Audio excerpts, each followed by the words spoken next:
pues la paga del pecado es simplemente la muerte, dice la Escritura. Pero Cristo vino para que nosotros tengamos vida y vida en abundancia. Entonces yo predico a Cristo y a Cristo glorificado, ¿no?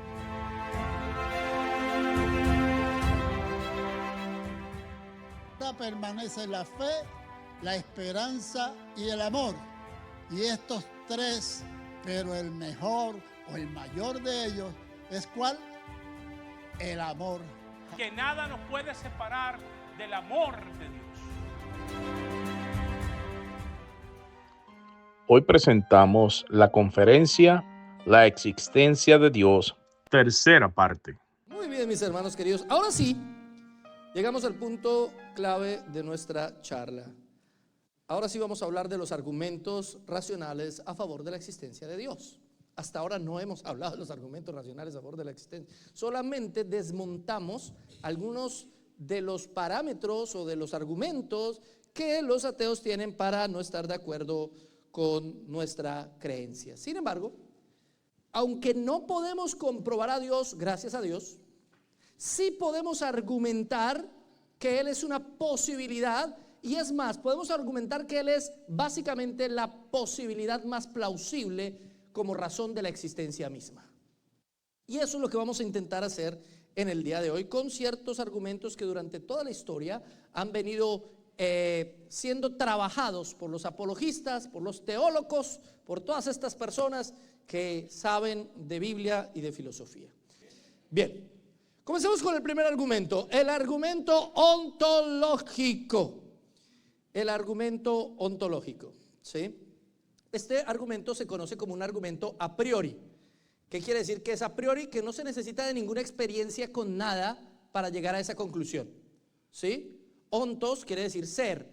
Es por medio del ser mismo de Dios que podemos definir que Dios existe según este argumento. Este argumento fue expuesto o ha sido expuesto por varios filósofos muy importantes a través de la historia, pero el primero que habló de este argumento fue un monje llamado Anselmo, lindo nombre para ponerle a un hijo, Anselmo López, Anselmo Rodríguez, Anselmo García, ¿sí? Anselmo de Canterbury fue el primero. Y tiene que ver con un silogismo. Cualquiera, voy a explicarlo así rápidamente, cualquiera, hasta el más necio, ¿sí? Si usted le habla de Dios, así no crea en Dios, sabe de qué le está hablando usted, ¿sí o no? Le está hablando de un ser supremamente santo, perfecto, grande, omnipotente, omnisciente, omnipresente, atemporal, etc. Sabe que le está hablando de ese ser. Ahora, lo que Anselmo dice, el solo hecho de que hablemos de un ser que sea infinitamente grande, atemporal, que nada lo limita, nos comprueba que existe, porque si estoy pensando en él, en un ser con esas características, pues ya es porque existe. Me dirá usted, ¿sí? No puedo creer eso. Mire, el silogismo es así. Incluso, número uno, el necio entiende el concepto de Dios. Existe en el entendimiento por lo menos. Dos, existir en la realidad es más grande que existir solo en el entendimiento, ¿cierto? Sí. Ahora, si Dios existe solo en el entendimiento, ¿podríamos concebir algo mayor que exista también en la realidad? No. Por lo tanto, según él, Dios existe en la realidad, porque usted está pensando en él, ya existe. Claro, suena débil. Suena como, pues yo puedo pensar muchas cosas y eso no quiere decir que exista. Pero Descartes lo planteó de una manera diferente. Llegó Descartes, usó ese mismo método y llegó a una conclusión diferente. ¿Ustedes se acuerdan que Descartes dijo en su discurso sobre el método, cogito ergo sum? ¿Cuál cogito? ¿De quién está hablando? ¿Qué le pasó, hermano? Pienso, luego existo. ¿Se acuerdan de esa frase? Pienso, por lo tanto existo. Ahora, esa frase, ¿cómo llega a esa frase? Descartes dice lo siguiente: voy a ignorar todo lo que sé, voy a comenzar a pensar en blanco, no sé nada, descarto todo lo que sé. De ahí viene nuestra palabra descarto. Descartes, digámosle, Descartes descartó todo lo que sabía. Voy a comenzar a pensar en blanco. ¿Qué es lo primero que sé? Si ignoro todo lo que sé, ¿qué es lo primero que sé con seguridad? Antes de eso, ¿qué pienso? Descartes se dio cuenta de que lo primero que él sabe es que está pensando. Ahora, si estoy pensando, quiere decir que existo. Porque para pensar hay que existir, de alguna manera, no sé cómo, pero existo. Pienso, por lo tanto, existo. Ahora, si pienso y existo, quiere decir que soy imperfecto. Porque si fuera perfecto, no estaría pensando en estas tonterías.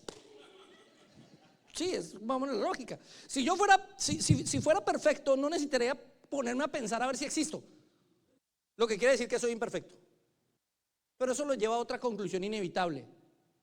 Si soy imperfecto, ¿cómo me sé imperfecto si no es porque hay algo perfecto?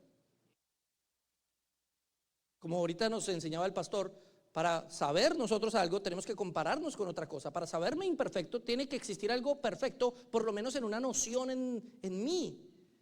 Lo que llamaríamos nosotros desde la teología precisamente esa conciencia de Dios que Dios pone en nosotros. Todo ser adora algo. Todo ser sabe que tiene que existir algo superior a él. Entonces Descartes con eso llega a la conclusión: si existe un ser perfecto, por mi imperfección, al ser perfecto tiene por definición que ser Dios. Así llega él a concluir que Dios existe, por su imperfección. Les pongo un ejemplo para que me entiendan, ¿sí? Si no existiera Chris Hemsworth, yo sería el más guapo del mundo. Pero como existe Chris Hemsworth, me comparo y digo, no, casi. Por un pelito. Por una melena. ¿Sí? Al compararme con otro, me doy cuenta de mi imperfección. ¿Sí?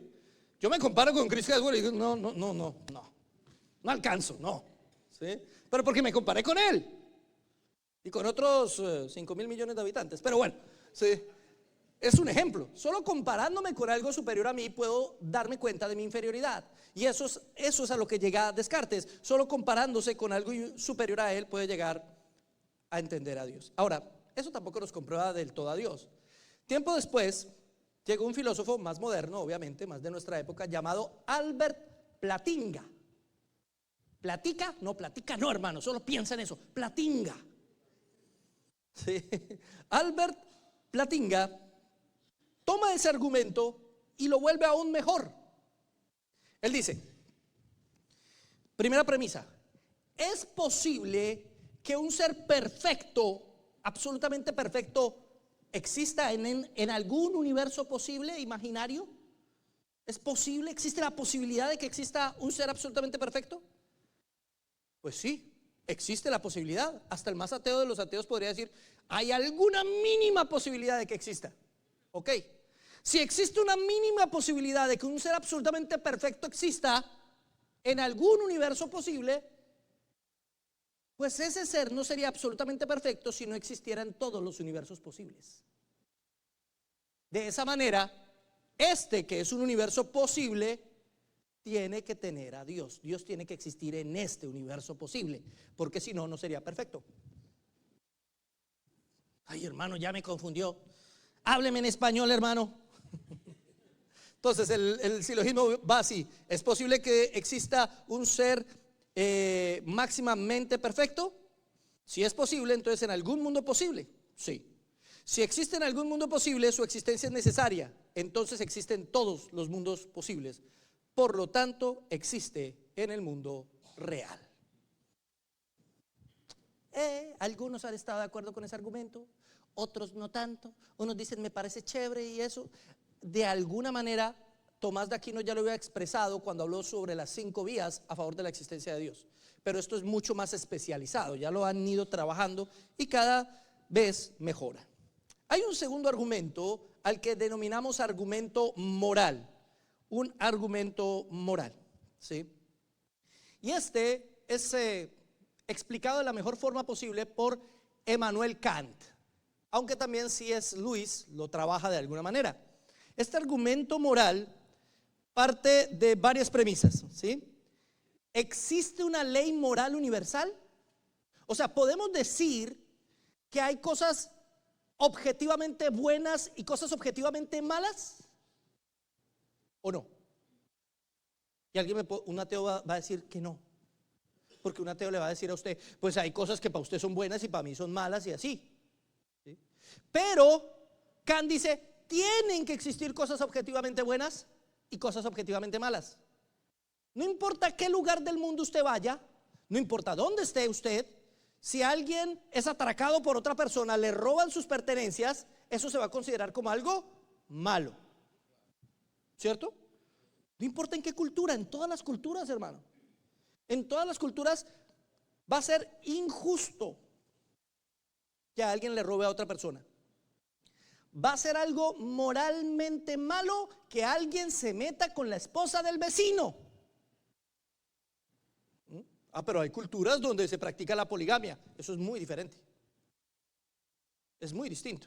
Si bien para nosotros es moralmente malo, igual la poligamia en sí misma, ¿sí?, no tiene que ver con el hecho de meterse con la esposa de otro, sino que él tiene sus propias esposas y tiene muchas. Es diferente. Pero en todas las culturas, si yo tomo algo que no es mío, es malo. Es malo. Así sea una esposa o así sea un bien. Ahora, si existe el bien y el mal objetivo, ¿quién dice que es bueno y que es malo? ¿Quién? Como lo expliqué ahorita, nosotros no podemos. ¿Por qué nosotros no podemos? Porque nosotros somos subjetivos.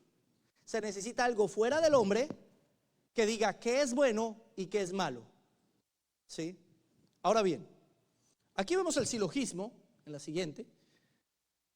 Sáltate eso y vamos a la otra diapositiva para poder explicar los 3 pasos del silogismo. ¿Sí? Dice, si no existe Dios, no existen valores morales objetivos. Existen los valores morales objetivos, por lo tanto Dios existe. Es que si no existieran valores morales objetivos, cada cual podría hacer lo que se le da la gana, porque no es que es bueno para él. Usted puede decirme que matar es malo, pero para mí es bueno. Entonces yo puedo matar y usted no me puede culpar. ¿Por qué me va a culpar? Si lo bueno y lo malo depende. Estamos en un mundo muy subjetivo, no todo depende. Depende. Todo depende del sujeto y no del objeto. Pero la Biblia es absolutamente objetiva. La Biblia nos da verdades absolutas. ¿Por qué? Porque la realidad está llena de verdades, hermano. Uno no puede relativizar la verdad. Hoy en día está tan de moda decir, no, es que yo soy una mujer en cuerpo de hombre que me gustan las mujeres. Y se vuelve un 8. ¿En qué sentido es mujer si está en cuerpo de hombre pero le gustan las mujeres? ¿Sí? Eso es bien extraño. ¿Por qué? Porque se subjetiviza la verdad. Sócrates decía que la verdad tiene que existir. Cualquiera que diga que la verdad objetiva no exista está mintiendo. ¿Por qué? Porque cuando yo digo la verdad no existe, entonces esa afirmación es mentira, porque no es que la verdad no existe. Entonces la verdad sí existe, porque esa afirmación es mentira. ¿Me entienden la paradoja? Ya veo más de uno haciendo como así. Otra vez, vea. Si yo digo la verdad no existe, como la verdad no existe, esa afirmación que dije es mentira. Entonces, conclusión, la verdad sí existe. O si digo, por ejemplo, la verdad absoluta no existe, da lo mismo. Porque esa verdad que acabo de decir no es una verdad absoluta. Por lo tanto, la verdad absoluta sí existe. Da igual. Así que la verdad absoluta debe existir. Hoy estamos acostumbrados a que nos quieran vender que la verdad no existe, que la verdad es relativa. Y eso relativiza la moral y la ética. Pero no, mis hermanos queridos, no hay nada más contrario a la verdad de la Biblia. Ahora, vamos a ver un video cortito donde nos va a explicar eso con muñequitos para que sea más entendible. ¿Les parece bien? Para el ateo, los seres humanos son solo accidentes de la naturaleza, animales altamente evolucionados. Pero los animales no tienen obligaciones morales los unos para con los otros. Cuando un gato mata a un ratón, él no ha hecho nada moralmente malo. El gato simplemente está siendo un gato. Si Dios no existe, entonces deberíamos considerar el comportamiento humano de la misma manera. Ninguna acción debería ser considerada moralmente correcta o incorrecta, pero el problema es que el bien y el mal, lo correcto e incorrecto sí existen. ¿Se dan cuenta? Relativizar el bien y el mal nos convierte simplemente en animales. Para un ateo, un ser humano no es sino un animal altamente desarrollado, evolucionado, pero ya es un animal, tiene los mismos derechos que cualquier animal. Por eso no tienen ni siquiera lógica los ateos que comen carne. ¿Por qué? Si ese que se está comiendo ahí tiene el mismo derecho que usted. El león tiene derecho a comérselo. Si somos simplemente animales, ¿por qué nos juzgan por cualquier acto que podamos hacer? No deberían existir leyes en los países. ¿Por qué? Estamos comportándonos conforme a nuestra naturaleza. Y si mi naturaleza es robar y matar y ser así, no me pueden juzgar. Pero si existe Dios, si hay un ser superior que pone reglas, es que mi hermano, sin Dios no hay un punto de referencia para saber qué es bueno y malo. ¿Cómo vamos a saber qué es bueno y malo? Cuando usted está en el espacio, sí, eso aparece en ese mismo video como ejemplo. Cuando usted está en el espacio, ¿dónde es arriba y dónde es abajo? Aquí sabemos dónde es arriba y dónde es abajo, pero digamos que usted es un astronauta que está allá en el espacio. ¿Dónde es arriba y dónde es abajo? Pues abajo es la Tierra. No, abajo no es la Tierra. Sin embargo, usted puede decir, bueno, sí, es la Tierra, tengo la Tierra como punto de referencia, ¿cierto? Depende de dónde está la Tierra, puedo decir dónde es arriba y dónde es abajo. Pero si usted quita la Tierra y solo está en el espacio, no hay punto de referencia. Si usted quita a Dios, es como quitar la Tierra. Si usted quita a Dios de la ecuación, usted no sabe dónde es arriba o dónde es abajo. Usted no sabe qué es bueno o qué es malo. Para que algo sea bueno o malo, se necesita un ser bueno con el cual podamos medir y evaluar lo bueno y lo malo. Inevitablemente. Aunque ellos no quieran admitirlo. Por eso es que les decía yo que irónicamente utilizan el concepto de un Dios malo, aunque relativizan el bien y el mal. Y eso no tiene sentido, es una contradicción que ellos mismos tienen. Dios es el que nos dice que es bueno y que es malo. Ahora, Sócrates, en otras palabras, nos hace esta reflexión. ¿Algo es bueno porque Dios lo desea? ¿O Dios lo desea porque es bueno? ¿Por qué amar a la esposa es bueno? ¿Porque Dios desea que usted ame a su esposa? ¿O porque amarla en sí mismo es bueno? ¿Por qué? ¿Qué creen ustedes? Eso es bueno. Eso está bueno. La conclusión de Sócrates, aunque él no habla de Dios sino de la divinidad, pero la conclusión de Sócrates es muy lógica. Una cosa es buena no porque Dios la desee, ni tampoco es buena porque es buena en sí misma. Algo es bueno porque Dios es el bueno. Algo es bueno solamente mientras refleje en sí mismo el carácter de Dios. Por eso les ponía el ejemplo del matrimonio, mi hermano, y aquí vamos a la práctica cristiana. Sí, cuando uno predica, hermano, inevitablemente termina predicando en algún momento. Aquí vamos a la práctica cristiana. Porque es bueno que usted ame a su esposa. ¿Sabe por qué? Porque la unión entre usted y su esposa es un tipo, es una sombra de la unión entre Dios y su pueblo.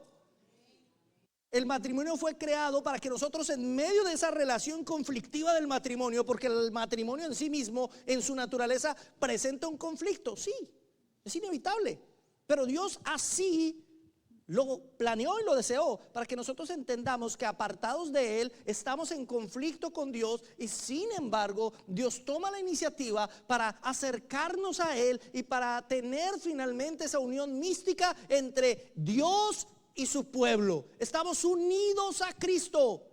La esposa de Cristo, que es la iglesia, está unida a su esposo, como la esposa suya está unida a usted.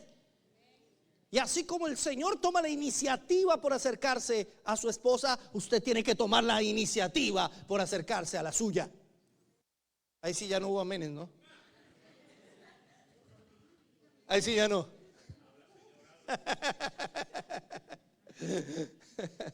Sí. Por eso es que la palabra nos enseña que es el hombre la cabeza del hogar.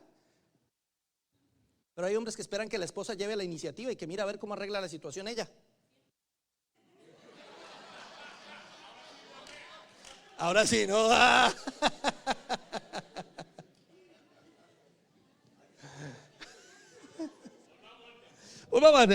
no quiero complicarme más. Entonces, hay un sentido moral universal y eso es evidente. Miren, a pesar de pequeñas diferencias o de las diferencias culturales, la mayoría de las personas, independientemente de sus creencias, toman las mismas decisiones fundamentales cuando se enfrentan a dilemas éticos, ¿sí? En todas las culturas los niños son más valiosos que los adultos, por ejemplo.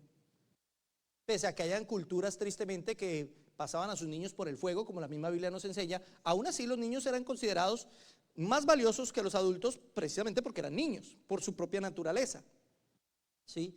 Eso es algo transversal a todas las culturas. Hay evidencia antropológica de esto.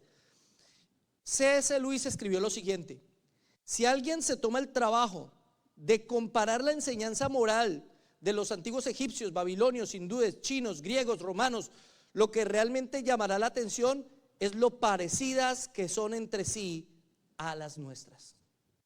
¿Nos diferenciamos? Sí, pero hay unas semejanzas tan grandes también, porque hay una ética innata. Experimentamos nosotros una moral, y eso es lo que la Biblia llama la ley moral escrita en nuestros corazones. Todo ser humano tiene esa ley moral escrita en su corazón. Es decir, todo ser humano sabe que hay cosas buenas y cosas malas y nadie puede decir que no, ¿sí? Que le gusta hacer lo malo es otra cosa, pero sabe que es malo desde que es niño. Les ponía en un grupo que tenemos en la casa el ejemplo de lo que hacía mi niño cuando era pequeño, ¿sí? Chiquitico, apenas si sabía hablar, y quería una galleta. Yo quiero galleta. No, ya comió galleta, no le doy más galleta. Puse la galleta en la mesa y en la mesa había un vaso. Y él fue y astutamente comenzó a tirar del mantel de la mesa para acercar las galletas, pero no se dio cuenta que estaba el vaso. Y el vaso cae, se rompe, y él sale corriendo, se escapa. Sabe que hizo algo malo. ¿Por qué? Era chiquitico, jamás había roto nada en su vida, pero hay algo que le dice a él: desobedecí a mi papá, me dijo que no tomara y ahora tengo malas consecuencias, y si me descubre, sufriré. Entonces tengo que correr. Así que lo llamé: venga para acá. Y era bien chiquitico apenas y caminaba, ¿sí? ¿Qué pasó? No sé. Mentí. ¿Por qué me está mintiendo?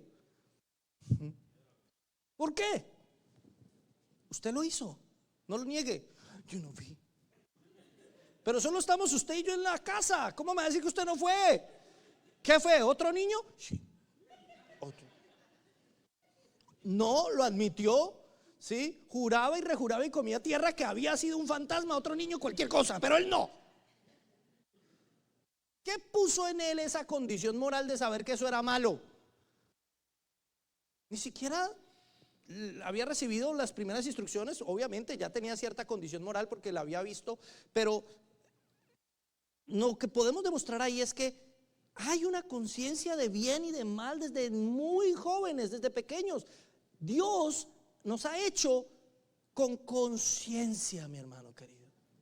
Y hasta el más ateo de los ateos sabe que hay cosas buenas y cosas malas y no lo puede negar.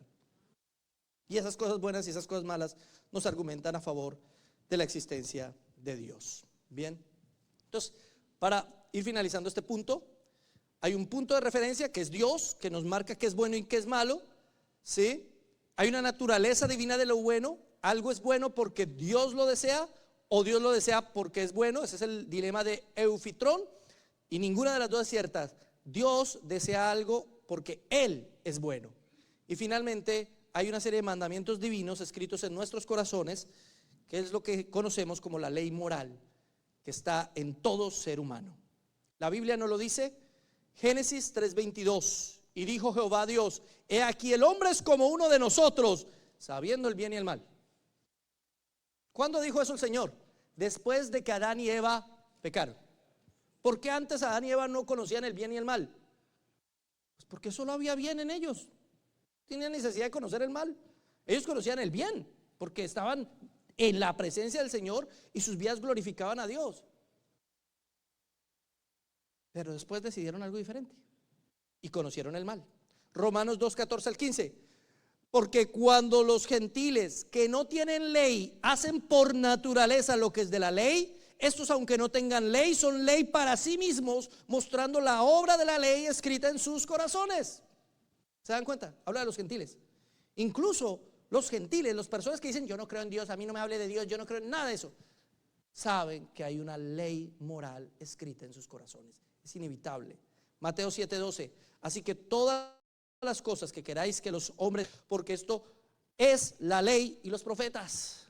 Eso se llama la regla de oro de la ética. Jesús la enseñó. Todo lo que quiera que hagan con usted, pues usted hágalo con los demás. Otra vez, para hablar del matrimonio, eso casa perfecto. ¿Cómo quiere usted que su esposa se comporte con usted? Pues así como quiere que ella sea con usted, sea usted con ella. No, hermano, ahí sí ya no me gustó. Siga hablando de la existencia de Dios, esas cosas. Y así aplica para todo, mi hermano, para todo. ¿Cómo quiero yo que sean los demás conmigo? Así debo ser yo con ellos. Jesús lo explica de una manera positiva. Pero ¿sabe que alguien lo había hablado mucho antes que Jesús? Confucio. Confucio había dicho: no hagan a los demás lo que no quieren que hagan con ustedes. ¿Por qué? ¿Jesús se copió de Confucio? No, porque es algo lógico, hermano. Porque está en el corazón de todos los hombres. Hasta de Confucio, con lo confundido que andaba. Hasta en el corazón de él. ¿Sí? Todos los hombres sabemos que hay algo bueno y malo y que yo debo comportarme con los demás como quiero que se comporten conmigo. Usted no puede exigir que sean tiernos cuando usted no es tierno. Usted no puede exigir que sean honestos con usted cuando usted es deshonesto. Es una regla de oro fundamental. Entonces, ese es el argumento moral. Tercero, el argumento cosmológico. El argumento cosmológico. Hay varios tipos de argumento cosmológico, pero básicamente tiene esta premisa, ¿sí? Primero, todo lo que comienza a existir tiene una causa. ¿Sí o no? ¿Cuál es la causa de que usted exista? Y el papá también. La mamá no puede sola, solamente María. La mamá, su mamá y su papá son la causa de que usted exista, ¿sí o no? ¿Y cuál es la causa, digamos, de que su mamá exista? Los papás de ellos, ¿cierto? ¿Y cuál es la causa de que los papás de ellos existan? Sus abuelitos. ¿Y cuál es la causa de que sus abuelitos existan? Sus bisabuelitos. Usted no puede ir eternamente hacia el pasado en esa cadena. Tiene que haber una primera causa, sin causa, que haya causado todo lo que existe. ¿Sí me entienden? Si yo veo una cadenita aquí colgando, yo sé que en alguna parte, aunque no vea su inicio, tiene que haber un comienzo. No puedo pensar que esa cadenita es eterna hacia el cielo. No tiene sentido. Tiene que haber una primera causa que causó todo lo que existe. Una causa que no tenga causa, porque si esa causa tiene causa, entonces ya no causa. Ay, hermano, otra vez, hábleme bien en español. Por lo menos en inglés, hermano, así entiendo más. Ok. Mis hermanos queridos, el universo mismo existe. Por lo tanto, el universo requiere una causa. Debe haber una causa, algo causó el universo, porque todo lo que existe en el universo tiene una causa. Díganme una cosa que existe en el universo que no tenga causa. Y alguien podrá decirme: la energía no se crea ni se destruye, solo se transforma. No tuvo causa. ¡Ah! ¿No tuvo causa? ¿En serio? No se crea ni se destruye, entonces es eterna. ¿Podemos decir que siempre estuvo ahí? ¿Y si siempre estuvo ahí, es eterna? ¿Y si no se crea ni se destruye y la energía creó todo lo que existe, entonces la energía es Dios? No, mi hermano, no hay nada en el universo que no tenga causa. Por eso dice el Salmo 92: desde el siglo y hasta el siglo tú eres Dios. Tú eres Dios. Eso es lo que llamamos el argumento cosmológico, que se expresa en tres maneras. El argumento cosmológico se conoce o se expresa de tres formas. Algunos lo llaman el argumento cosmológico Kalam, Otros, argumento cosmológico tomista, y el otro es el argumento cosmológico leibniziano, por Leibniz, el filósofo. Ahora, ¿cuál es la diferencia? ¿Sí? Que cuando hablamos de Kalam, todo se centra en el comienzo. Todo lo que existe comenzó a existir. ¿Sí? Todo necesita un comienzo. El universo comenzó a existir, por lo tanto el universo tiene una causa. El tomista se basa más bien en lo inmóvil, tiene que ver más con el primer motor. Es parecido, es casi lo mismo. Todo lo que se mueve fue movido por alguien. ¿Usted se mueve, sí o no? ¿Por qué se mueve? ¿De dónde sacó la energía para moverse? ¿Que hago mucho deporte? No, no es de ahí. ¿De dónde sacó usted la energía para moverse hoy? Acabamos de venir de allá. Ah, usted comió, ¿sí o no? Por eso usted llegó ahorita con energía y al mismo tiempo sueño. Porque uno come y le da sueño, hermano, seamos honestos. Uno come. Sí. Pero si usted no come, ¿cómo se siente? ¿Sí? No tengo energía. Pero si usted come es como Popeye. ¿Y de dónde sacó? Digamos que usted comió verduras. ¿De dónde sacó la energía de esas verduras para que usted al comérsela la tenga usted? De la tierra y de la fotosíntesis del sol. Digamos que el sol, ¿de dónde sacó la energía el sol para la fotosíntesis? Del Big Bang. ¿Y de dónde sacó la energía del Big Bang para Big Bang? Es exactamente lo mismo, es una cadena que no puede ir en infinito buscando de dónde salió la energía, de dónde salió la energía, de dónde salió la energía. No, tuvo que haber una primera fuente de energía, algo que impulsó todo lo demás, toda la cadena de energía. Lo que existe en el universo es una cadena de energía, una cadena de movimiento, una cosa mueve a la otra, pero tuvo que haber una primera cosa que no sea movida por nada ni por nadie, que le dio movimiento a todo lo que se mueve, por lógica. ¿Sí? Esa es la diferencia entre el Kalam y el tomista. Y el leibniziano, siempre me cuesta decir eso, tiene que ver más con la explicación. ¿Sí? Todo lo que existe tiene que ser explicado por algo más. Pero al final del día son lo mismo. Ahora, hablemos un poquito del Big Bang. Pasemos al Big Bang. ¿Sí? La teoría del Big Bang, generalmente aceptada por la mayoría de los científicos. La teoría del Big Bang, aunque no parezca, porque muchos dicen, yo no creo en la teoría del Big Bang, ¿sí?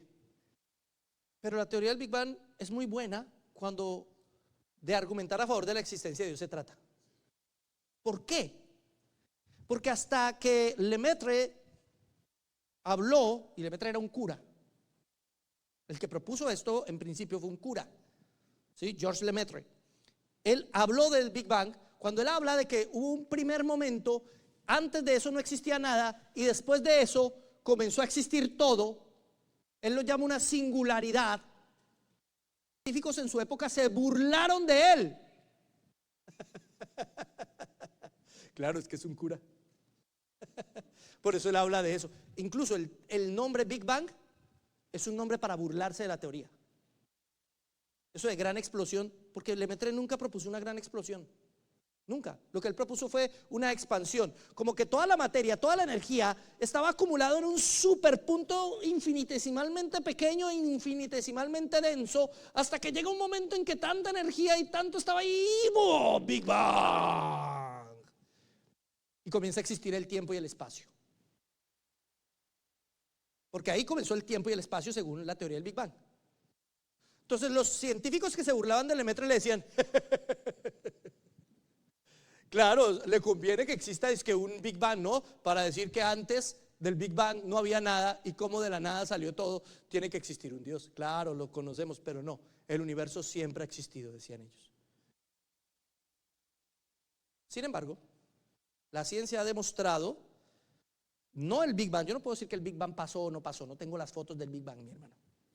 No puedo traerles, mire, aquí tengo la última foto del Big Bang, aquí no había nada y aquí ya hay algo. No puedo decir eso, ¿sí? Pero, mis hermanos queridos, la teoría de la relatividad, la radiación de microondas del cosmos, el movimiento hacia el rojo de los planetas y de todas las galaxias, las predicciones sobre ciertos elementos, la ley de la entropía, todo eso demuestra que tuvo que haber habido un inicio. Yo no sé cómo fue ese inicio, pero tuvo que haber un momento en que inició, y antes de que iniciara no había nada. ¿Sí? De hecho, cuando miran las galaxias, los científicos ven que las galaxias se alejan todas de nosotros, como si nosotros estuviéramos en el centro de todo el universo y todas se alejan de nosotros. Y eso es algo raro. Resultamos siendo el centro del universo, o el universo es como si fuera un gran globo inflándose. Cualquier punto ve a los demás puntos alejándose de él. Mis hermanos, ¿qué había antes del Big Bang? No sé si hubo Big Bang o no, pero le estoy diciendo qué había antes de ese primer momento. Dicen, en un momento inició el universo. Si usted me habla de momento, me está hablando de un tiempo. Y si hay un tiempo, ¿no que el Big Bang fue el comienzo del tiempo y el espacio? No tiene sentido, hermano. No, es que sí había algo, había un fotón. ¿Y de dónde salió el fotón? No, el fotón es de los electrones. ¿Y dónde salieron los electrones? No, los electrones salieron de una cosa que se llama el bosón de Higgs. ¿Y dónde salió el bosón? Y ahí vamos a lo mismo, hermano. Tiene que haber un momento donde necesariamente no había nada. Y si de la nada sale todo, tiene que haber algo más allá de la naturaleza, una fuerza externa que haya hecho todo, que haya creado todo lo que existe. ¿Sí me entendieron o no? Ok. Por eso, mis hermanos, quiero que veamos este cortito video para explicarlo un poquito mejor, para que me lo entiendan. ¿Por qué no decir, el universo simplemente está ahí y punto? No hay necesidad de ninguna explicación. Fin de la discusión. Bueno, imagina que tú y un amigo están de caminata en el bosque y se encuentran una esfera brillante en el suelo. Naturalmente te preguntarías cómo fue que llegó a estar allí. Sería muy extraño que tu amigo dijera: no hay ninguna razón o explicación del por qué está ahí. Deja de preguntártelo. Eso solo está ahí. Y si la esfera fuera más grande, todavía requeriría una explicación. De hecho, si la esfera fuera del tamaño del universo, el cambio de su tamaño no eliminaría la necesidad de una explicación. En realidad, la curiosidad sobre la existencia del universo parece científica e intuitiva. Alguien podría decir: si todo lo que existe necesita una explicación, ¿qué hay de Dios? ¿No necesita Él una explicación? Y ahí llegamos a otro ejercicio. ¿Sí? Llega el ateo y nos dice: está bien, el universo necesita una explicación, una causa, pero su Dios también. ¿De dónde salió Dios? ¿Quién es el papá de Dios? ¿Quién hizo a Dios? ¿De dónde salió Dios? ¿Qué le contestaríamos? ¿Cómo le contestamos a alguien que nos pide explicación de dónde salió Dios? ¿Quién se arriesga? Dios siempre ha existido. ¿Y por qué siempre ha existido? ¿No es que nada, todos necesitan salir de algún lado? Bueno, pero eso ya implica que cree que existe un Dios. ¿Sí? ¿Pero de dónde salió? ¿Cómo? Sí, Dios no es un ser creado. Pero entonces, ¿de dónde salió?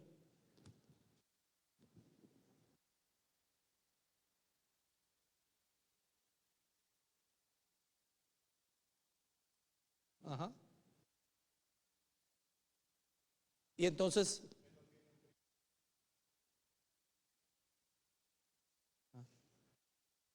¿cuál es el problema? Si vinculamos lo que ustedes han dicho, podemos encontrar la respuesta. ¿Sí? Todo lo que existe tiene una causa.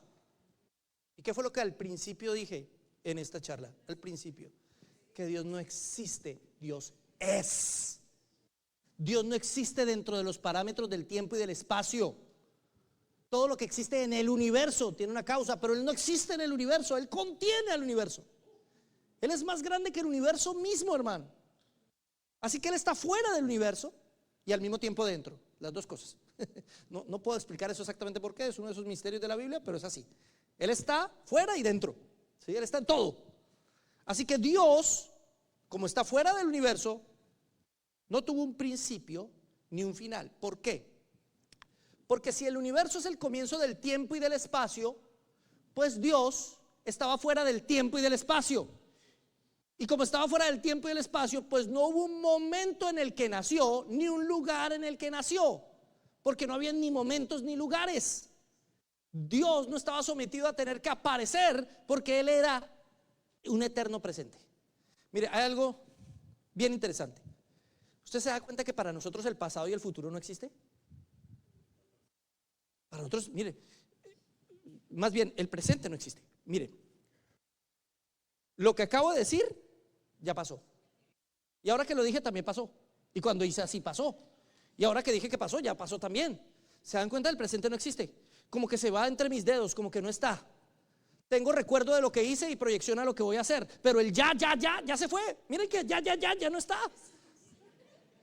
¿Se dan cuenta? Este movimiento ya no está. El presente, ¿dónde está el presente? El presente es continuo, es un flujo, es un correr del agua. No existe para nosotros. Tenemos recuerdo del pasado y proyección al futuro, pero el presente no está. Dios es al revés. Para Dios el ayer es ahora y el mañana también. Él es un eterno presente. Por eso Él dijo yo soy. Él no dijo yo era o no dijo yo seré, como dicen algunos que dice el texto, pero no estoy de acuerdo con eso. Él dijo yo soy, en un eterno presente. Él es el mismo ayer, hoy, por los siglos. ¿Por qué? Porque está por encima del tiempo y del espacio. Por eso es el mismo siempre. Él es el mismo siempre. Por eso la Biblia dice que en Él no hay ni sombra de variación. No es que no solo no puedan haber cambios, sino que no hay ni siquiera una sombra de cambio. Nada. Se lo pongo de la siguiente manera. En ese sentido, no es que Dios vea el futuro, sino que el futuro es al mismo tiempo un presente para Dios. Si ustedes están aquí en Katy, ¿sí? O cerca de Katy, esto no es Katy todavía, esto es Houston, ¿cierto? Ustedes están acá, ¿sí o no? Aquí, donde sea. Yo estoy en Conroe, ¿sí o no? Muchos kilómetros de distancia. ¿Nos podemos ver que no sea por Zoom? ¿Así en persona? Yo le hago al pastor Juan, Pastor Juan, estoy aquí en una montañita en Conroe, míreme. No, estamos muy lejos, ¿sí? Pero de repente uno de ustedes va en un helicóptero con unos binoculares, bien alto. ¿Puede vernos a los dos al mismo tiempo? Sí. Vea, ya está el pastor Juan. Y ¿quién es? El hermano Edgar. No, qué oso. Ahí están los dos. Nos puede ver a los dos al mismo tiempo porque está por encima de nosotros. Pues eso es lo que pasa con el pasado y el futuro. El pasado y el futuro no están conectados, pero Dios está por encima en esa dimensión. Y lo que nosotros no podemos ver, Dios lo ve al mismo tiempo. Ve el pasado y el futuro como si fueran al mismo tiempo. Es un eterno presente.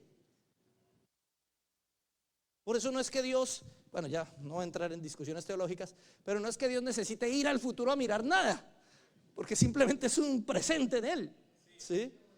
Y eso es algo maravilloso, mi hermano, lo que nos demuestra la altura, la grandeza de nuestro Dios. Ahora bien, hay algunos científicos que para salir del problema dicen, no, es que el universo siempre ha existido, siempre va a existir. Es lo único que siempre ha estado. Eso no tiene sentido. Es decir, la eternidad pasada no puede existir. ¿Por qué? Puedo explicarlo con esta gráfica.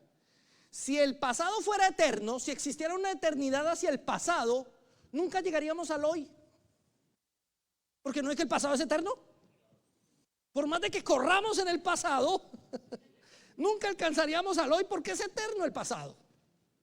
Si existiera alguna molécula o partícula eterna, esa partícula jamás llegaría a estar en un presente para constituir un Big Bang. ¿Por qué? Porque es eterna en el pasado. Y si el pasado es eterno, nunca llega al hoy.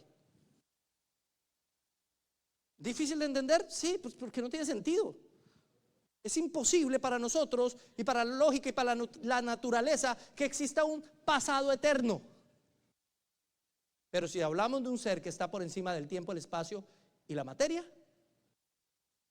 ahí ya no es imposible. Al contrario, es lo más plausible, es lo más lógico, que Dios esté por encima del tiempo y del espacio. Por eso Dios no tiene pasado. Pero Jesús sí. Bueno, estoy hablando del concepto de Dios, no estoy hablando de Dios encarnado en Cristo. Es diferente, ¿sí? Pero Dios, desde la eternidad pasada. Por eso es que me encanta cuando la Biblia dice que Él nos escogió desde antes de la fundación del mundo. Y el texto usa el término cosmos para mundo, es decir, antes de la fundación de todo lo que existe. Él nos escogió desde antes de todo lo que existe. O sea, desde la eternidad pasada, que no podemos nosotros ni entender, nos había amado. Nos había escogido y nos había amado desde la eternidad pasada. Él lleva amándonos una eternidad, literalmente. ¡Wow! Y nosotros nos quejamos porque nos toca amarlo 80 años aquí. Y Él viene amándonos desde la eternidad pasada. ¿Cómo no le vamos a glorificar, hermano? ¿Cómo no le vamos a exaltar? ¿Sí? Muy bien. Vamos al siguiente argumento, mis hermanos queridos. Saltémonos. Antes de ir al siguiente argumento, ya solucionamos el problema del papá de Dios. Esto de la causalidad, saltémonos 2 diapositivas para mirarlo, nos lleva a una conclusión inevitable. Algo tuvo que haber formado el universo, ¿sí o no? Y ese algo está fuera del espacio y del tiempo. Es decir, es no espacial, es atemporal, aparte es inmaterial, porque no existía junto con la materia, es más allá de la materia. Y aparte, si creó el universo, lo hizo voluntariamente, lo que lo hace una persona. Tuvo voluntad para crear. Y solamente una persona puede tener voluntad. Una cosa no tiene voluntad. Hay ateos que llegan a esa conclusión, ¿sabía usted? Dicen, sí, algo nos creó, algo no espacial, atemporal, inmaterial y personal. Sí, pero no es Dios. Entonces, ¿qué es? Es que esa es la definición de Dios. Alguien atemporal, inmaterial, alguien no espacial y alguien personal. Está describiendo a Dios, pero le cambian de nombre. Le pueden poner cualquier otro nombre. Sí, nosotros sabemos que algo nos creó, pero no necesariamente es un Dios. Entonces, si nos creó, tiene que ser Dios. Más allá del Dios en el que ellos crean. ¿Se han escuchado el término el Dios de Spinoza? ¿Han escuchado eso? Hay un filósofo que se llama Spinoza. Y los ateos usan mucho, es que yo creo, y algunos científicos, yo creo en el Dios de Spinoza. Y uno dice, ¿y ese quién es? ¿Es que Spinoza se hizo su propio Dios o qué? ¿Quién es ese Spinoza? Pues Spinoza pensaba que el universo era Dios. Eso es lo que nosotros denominamos panteísmo. ¿Sí? Él pensaba que el universo se hizo a sí mismo. Eso no tiene sentido. ¿Cómo el universo se va a hacer a sí mismo? Tuvo que haber existido antes de existir para hacerse a sí mismo. El universo no está pensando, oh, qué bueno sería ser universo. Sí, eso haré, me haré un universo. Tendría que tener personalidad, mi hermano. Tendría que pensar el universo. Por eso el Dios de Spinoza tampoco tiene sentido. ¿Sí? Muy bien, vamos a saltarnos aquí un poquito al problema de la materia y la energía oscura, porque sí me falta ese tema. ¿O no? No, dejémoslo en el origen del universo. Entonces, 2 cositas rápidas. Estoy, si se dan cuenta, saltando un poquito porque es demasiado y no alcanzo a dar todos los detalles, pero quiero ir a lo fundamental. Ahí, ese está perfecto. El origen del universo plantea varias preguntas, ¿sí? Resulta que hay 2 cosas en la ciencia: la materia y la antimateria. La materia y la antimateria están comprobadas científicamente, existen. ¿Cuál es la diferencia? Que la materia en los electrones tiene carga positiva, mientras la antimateria tiene carga negativa. Esa es la diferencia. ¿Sí? Existen. ¿Y qué han comprobado los científicos en los aceleradores de materia y todo eso? Que cuando choca la materia con la antimateria, se anulan y se destruyen. La materia contra la antimateria se destruye. En términos simples, el universo no debería existir. Porque según los cálculos de los científicos debería haber igual cantidad de materia y antimateria. Y si existiera la misma cantidad de materia y antimateria, ellas mismas se bloquearían y se autodestruirían. Pero tenemos un problema con eso, que sí existe. Estamos aquí. ¿Por qué hay algo en vez de nada? Es mucho más plausible que no existiera nada. Sin embargo, aquí estamos, hermano. Preguntas que se hace o que le puede hacer uno a un ateo que se basa en la ciencia. ¿Por qué hay tan poquita antimateria si por matemática el Big Bang debería haber dado la misma cantidad de materia y antimateria? Un ejemplo. Otro ejemplo, más adelante, el problema de la materia y la energía oscura. Resulta que en los cálculos de los científicos, el universo tiene una gran cantidad de materia, pero al hacer los cálculos, solamente el 4% de esa materia es comprobable. El 4%. Hay otra materia que no la pueden comprobar, pero tiene que existir porque si no el universo se debió haber destruido hace muchísimo tiempo. Es decir, no tiene sentido que exista. Eso es a lo que los científicos llaman materia oscura. ¿Por qué la llaman materia oscura? Porque nadie la puede ver, nadie la puede comprobar, nadie la puede evidenciar, pero matemáticamente tiene que existir. Entonces ellos dicen, lo que pasa es que el universo es 74% materia oscura. Compruébeme la materia oscura. No, no puedo. Entonces, ¿para qué me pide que le compruebe a Dios? ¿Me entienden? Y algunos dicen, es que usted está jugando con la brecha, con los vacíos de la ciencia. Dele tiempo a la ciencia.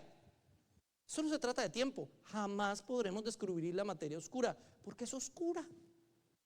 Es un término de definición. No se podría descubrir. ¿Qué sostiene el universo? Ni los científicos lo saben ni lo van a saber nunca.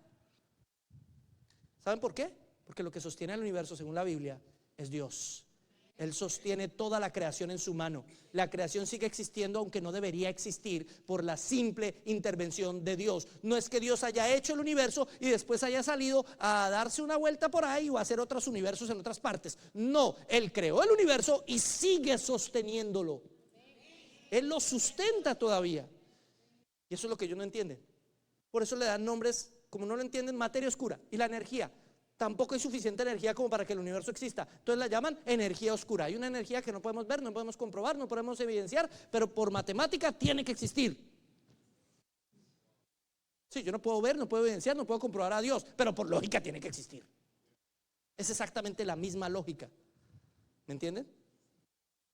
Esos argumentos, los científicos lo saben, los ateos los conocen también. Buscan desmentirlos, pero lo hacen de una manera bastante sencilla.